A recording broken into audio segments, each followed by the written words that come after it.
My job was to try to capture that in notes, so you see some spelling errors. That's why we're changing public schools. I say that often, but it's real. I was like, leverage? Lever? Wait a minute, my kids are in public school. Sorry, okay. I'm proud of myself. San Francisco State. All right. So we want to really sort of tap the collective wisdom in this room.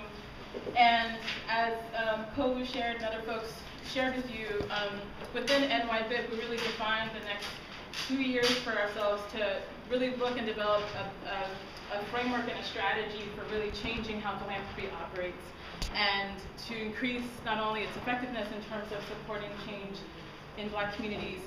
And so we really set out on a learning agenda, and here this is our first one. And we'll be learning and really challenging each other to look at what's happening in the field. And obviously, grant makers have a certain set of tools in their toolbox.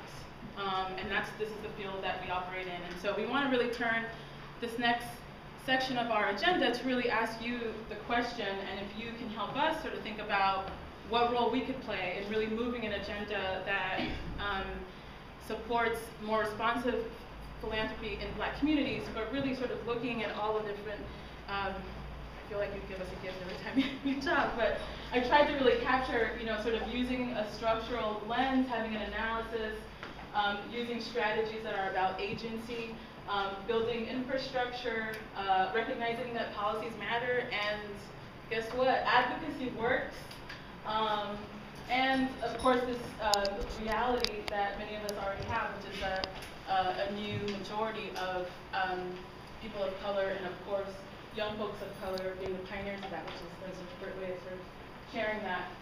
And this hope of really leveraging and building more resources and building infrastructure. And I heard you say that in different ways, in terms of building infrastructure within Black communities to engage in the work around advocacy that's both around reclaiming the public sector and public policies, but also recreating them in some regards to actually make them more effective, right, to our sort of current reality.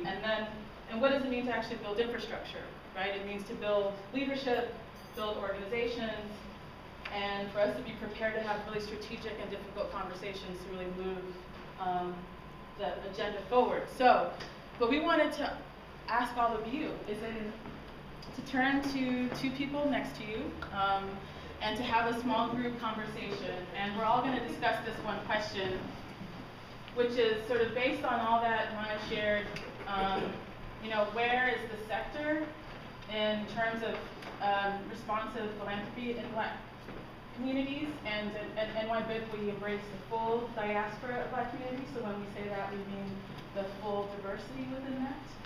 And how NYBIP, as a group of Black folks in philanthropy in a range of different positions and roles, having what I call the spectrum of influence to power and everything in between, how can we as an organization really move an agenda forward? And so we throw the question out to all of you, ask you to talk with the folks next to you for 10 minutes, and then share with us what you talked about.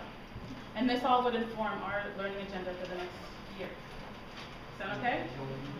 All right, so say what's up to the person.